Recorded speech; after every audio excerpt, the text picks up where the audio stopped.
in historical context. And some of you probably picked up on this, obviously, from your reading last night. And this isn't a course on American poetry, but I'm going to give you sort of a blitz as to what American poetic modernism was all about. Okay? Literary periods are reactions to previous literary periods. Frost, in a nutshell, was caught between Romanticism and modernism. Okay? Is Fireside Romanticism? It's in between. Okay. So Romanticism is your Wordsworth, your Coleridge, your Keats, your Shelley, right? Seasons of mist and mellow fruitfulness, close bosom friend of the maturing sun, conspiring with him how to load and bless with vines the fruits the fat sheaves run.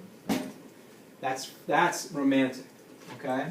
So he loved that. He loved Keats. He was one of his favorite poets. He loved Wordsworth. He loved Emerson, the American version of the Romantic poetry. And he admired technical mastery, the ability to write in rhyme and meter. He thought was the sign of a true poet and still be able to convey your message. Okay?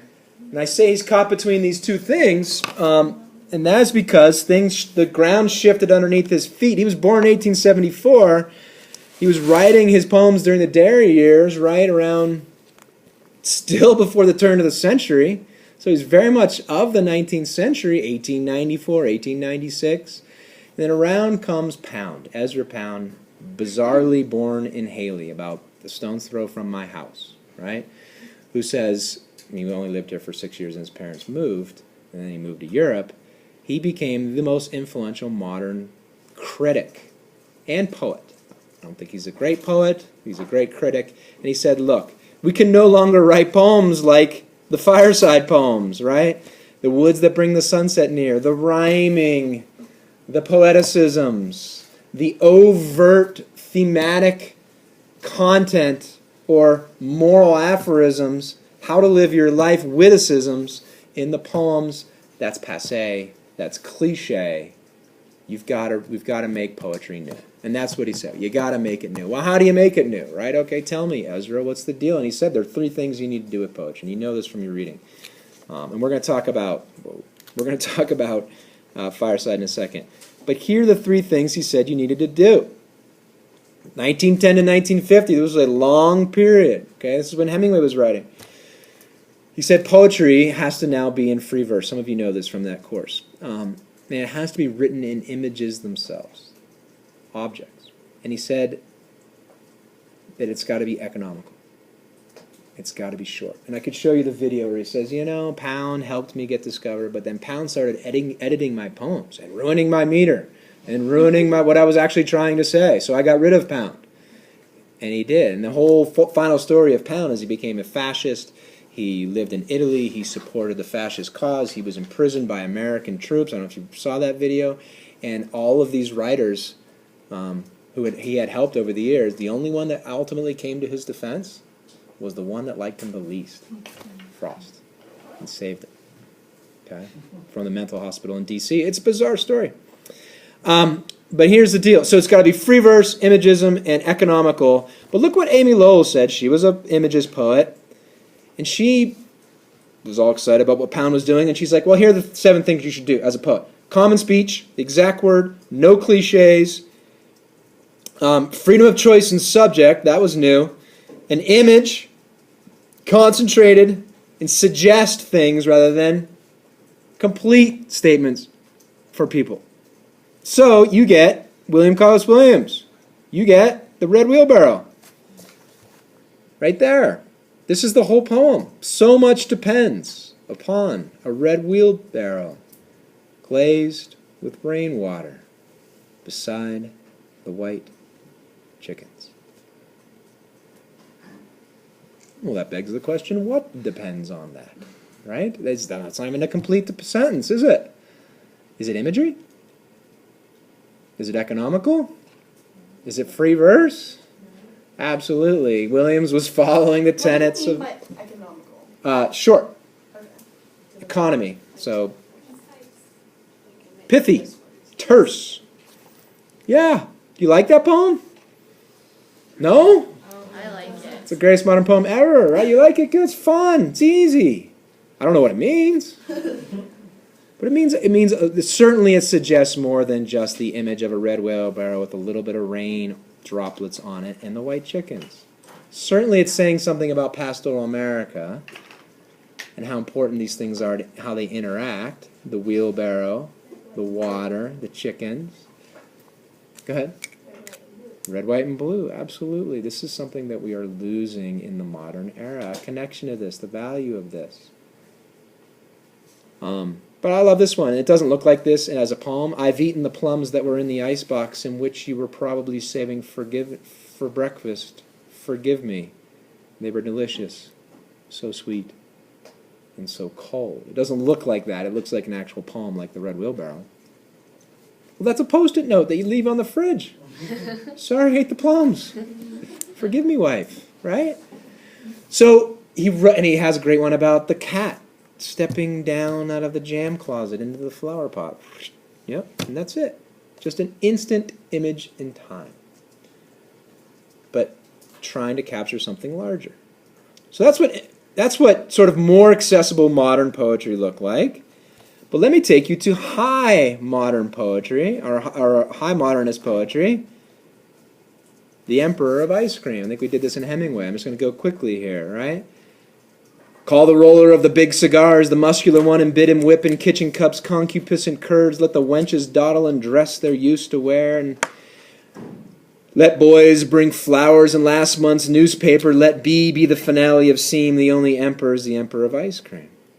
Take from the dresser of deal, lacking the 3 glass knobs, the sheet that she embroidered fantails once, and spread it so as to cover her face. If her horny feet protrude, they come to show how cold she is and dumb. Let the lamp affix its beam. The only emperor is the Emperor of Ice Cream. It's a weird one. It's very weird. I know, it's so hard to get that one. Like, I don't even... Totally. Even after talking about it... You still don't Hemingway, get it. I don't understand it. Exactly. And for some of you who didn't have Hemingway, this is a totally new poem, right? This is where modern poetry went. It went abstract. It went obtuse. It went to the place of inaccessibility. Although I would argue, Haley, when you get in here and you dig in and you realize that this is, what it's really saying, trying to say, and very suggestive statement is really cool. Frost hated it. Shocking. It doesn't really seem like his thing. It's not his thing, right? But so there was no meter here, there's no rhyming here, except for the last two, sort of a couplet. And it's just so abstract, right? And he didn't want that. He liked traditional poetry. So he could tolerate Williams. Okay, those images are pretty good. But for him, he didn't want to sound like Stevens, and he thought poetry was going the wrong direction, and Eliot was taking it even another direction with The Wasteland. And we're not going to talk about this poem. It's a good poem. You can read the paraphrase and get a sense of what it's all about. But what was Frost doing? He sounds more like this. How am I doing? You guys, can you follow along? He sounds more like this. The winds from out the west. Wind is blowing. The homeward wandering cows are lowing. Here we go. Dark grow the pine woods, dark and drear, the woods that bring the sunset near. When o'er wide seas the sun declines, far off its fading glory shines. Far off, sublime, and full of fear, the pine woods bring the sunset near. The house that looks to east to west, this, dear one, is our home, our rest. Yonder the stormy sea, and here the woods that bring the sunset near. What date? So you've got 1887, the woods that bring the sunset near, and you've got 1920, let the lamp affix its beam. The only emperor is the Emperor of Ice Cream. No idea what that means. Okay? But this poem, right, you're like, oh, here we go. Phil, why don't you teach this stuff? I get it. It's nice. The cow, it's nice. Sunset, setting, the beams are coming in. We're in our house, talking to his wife. It's sublime, right? It's overwhelmingly awe-inspiring, but it's peaceful, it's tranquil, it's nice. Frost is a combination of the two. He sounds like this, but his messages are like Stevens. That lady's dead. That's a funeral. That's a home wake. The sheet that you use to cover up her face only make her feet that are purple and cold protrude, which are worse. And the only real thing in life, as Hemingway people know, is to satisfy your desires. So go get the ice cream and go get the girls. Or boys, if you're a girl. Because you're going to be cold and deaf and dumb in the next room.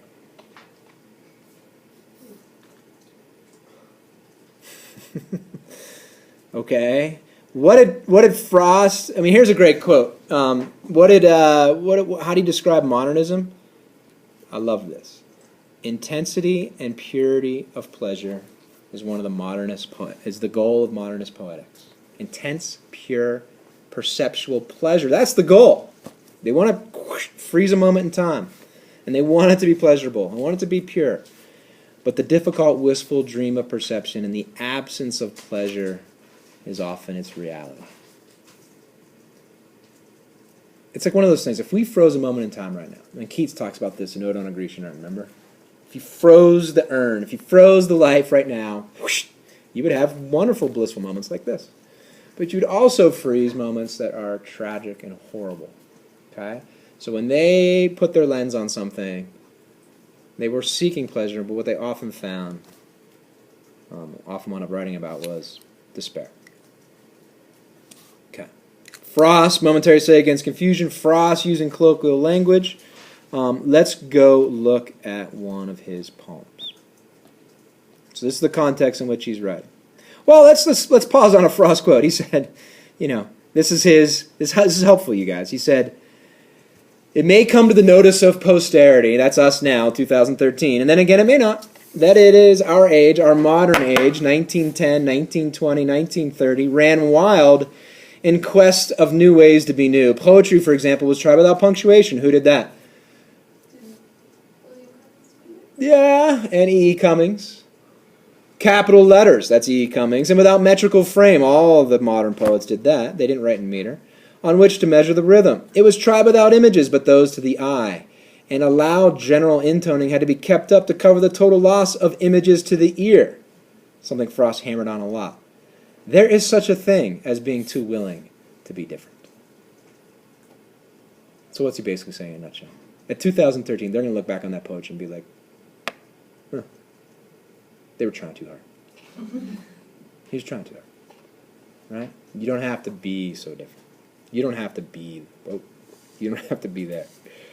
Let's look at it. Let's get our hands dirty with mowing.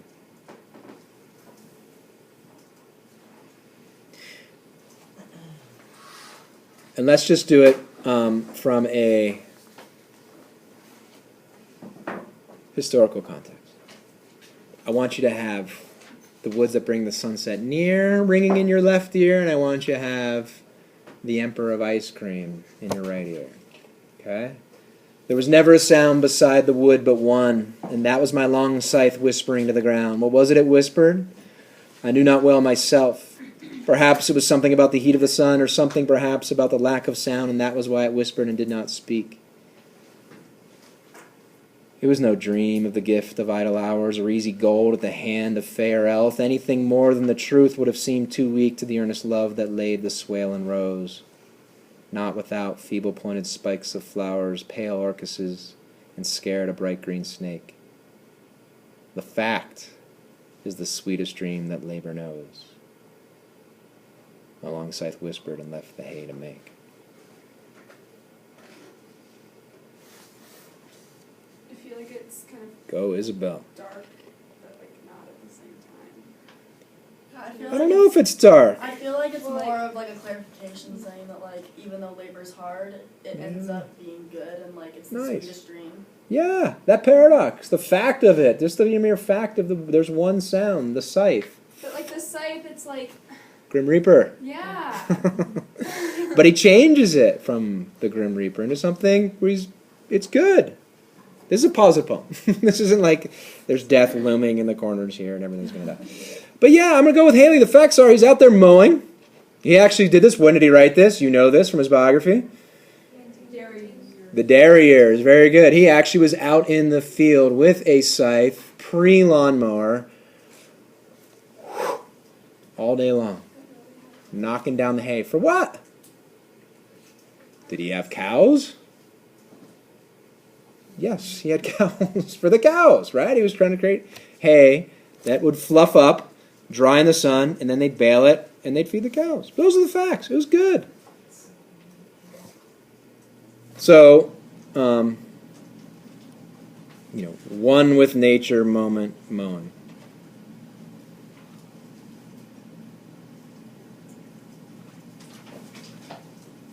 Those are the facts. We always start with facts. There's one sound, and that's the whoosh of the scythe. Losing himself in his labor. All I had was time and work on those dairy years. Okay, all right. Well, formally, what kind of poem is this? Get your game on, right? This is where you show, okay, this is a chunky looking poem. It's got 14, 15 lines. It must be a sonnet. And it's got an interesting rhyme scheme. It's got a weird rhyme scheme. But it's a Petrarchan sonnet. The first 8 lines create a problem, and the last 6 lines answer it. You may have not been taught that, but that's how Petrarchan sonnets work. What's the problem in the first 8 lines? He can't hear what it's whispering. And so is he personifying the scythe, giving it the ability to speak? Yeah. Very romantic. Very fireside. And so he's wondering, what is it whispering? Was it about the heat of the sun? Was it about the lack of sound, and that's why it was and not speaking? And then you get this, you guys. This is the problem. Damn it. It is not about whispering sighs here. It's not a dream of idle hours or easy gold at the hand of fae, that's a fairy, or elves.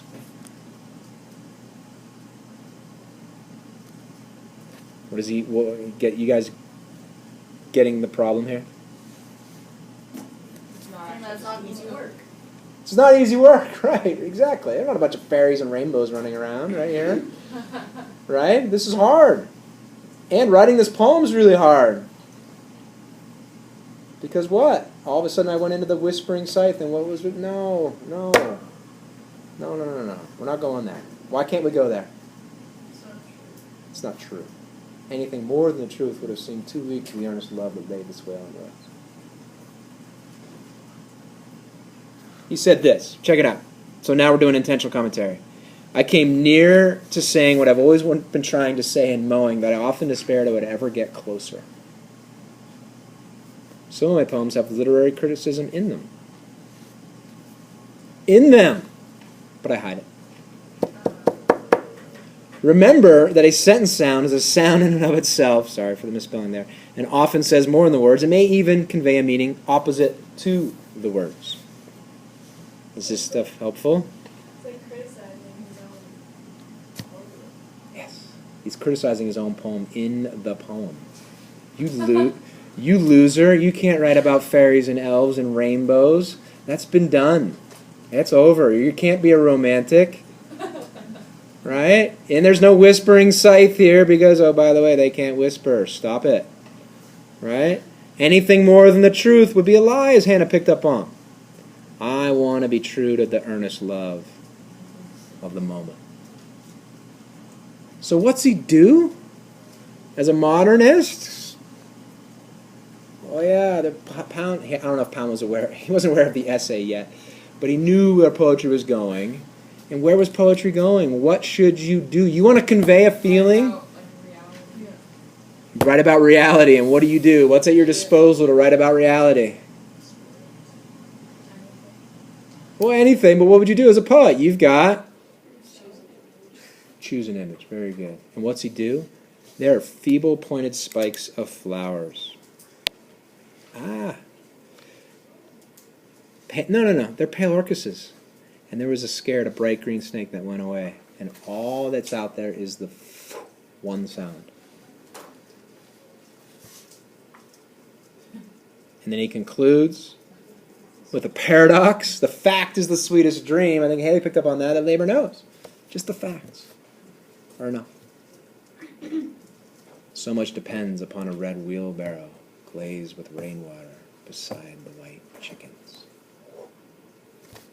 That's all you need. And then what does he do in the last line? It goes back to reality.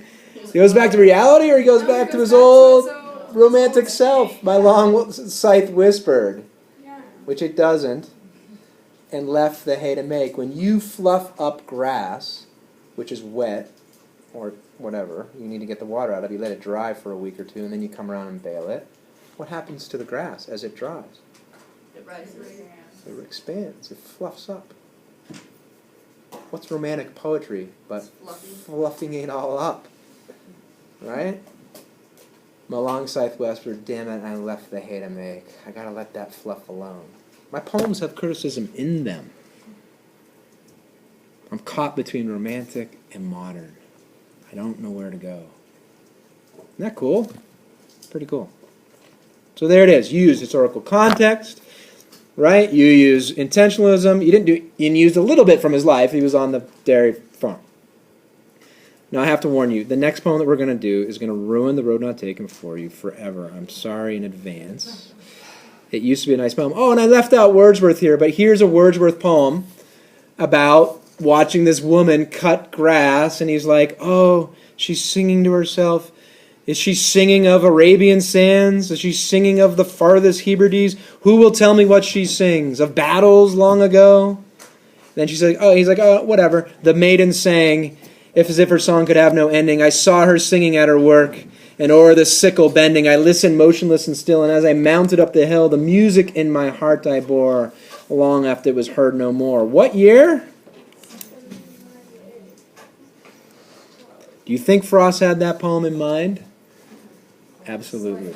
But I can't write that way. I can't just be like, oh, her music entered my heart and it filled me with joy. Right? I can't do it anymore. I got to do something different. Everyone seems to be packing up, but it's not time. We've got we're good. 4 minutes. Okay? So, how do you use the historical context, the intentional commentary, and the biographical events, full court press here for those who play basketball, right, on The Road Not Taken to discern his message about life choices? Okay? Laurel Fiddler read it at graduation, and all the kids that were in, she didn't take lawn lit, obviously, right? And all the kids were in lawn lit, looked over him, and they were like, he's probably squirming in his seats, right? Because, no, but I read the poem too when I was her age and in college. I didn't have access to this stuff, right? It wasn't until grad school that I figured out The Road Not Taken. That it was a poem about self-reliance, a poem about coming to a why in your life, and you are at a big why in your life. There are like 3 big whys in your life. Where you're going to go to college, which is not that big. Who you're going to marry, big.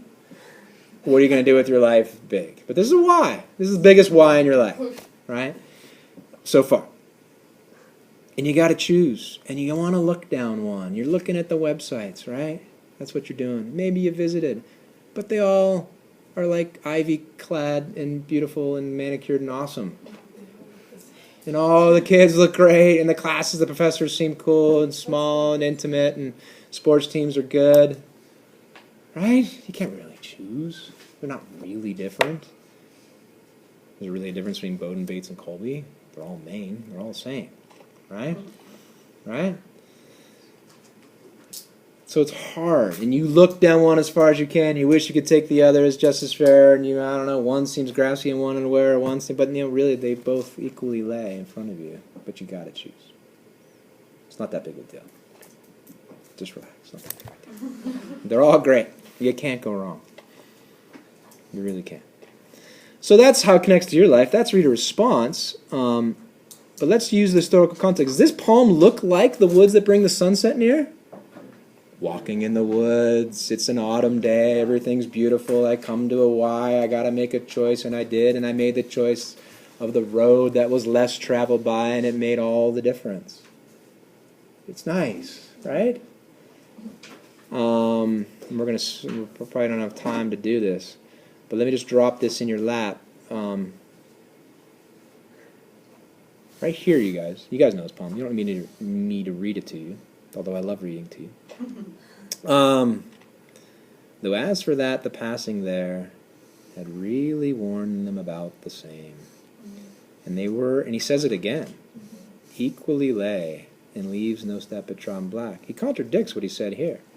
One seemed, didn't they? Go ahead. Neither one less traveled. Yeah, what's the name, what's the title of the poem? Road not taken. That's weird.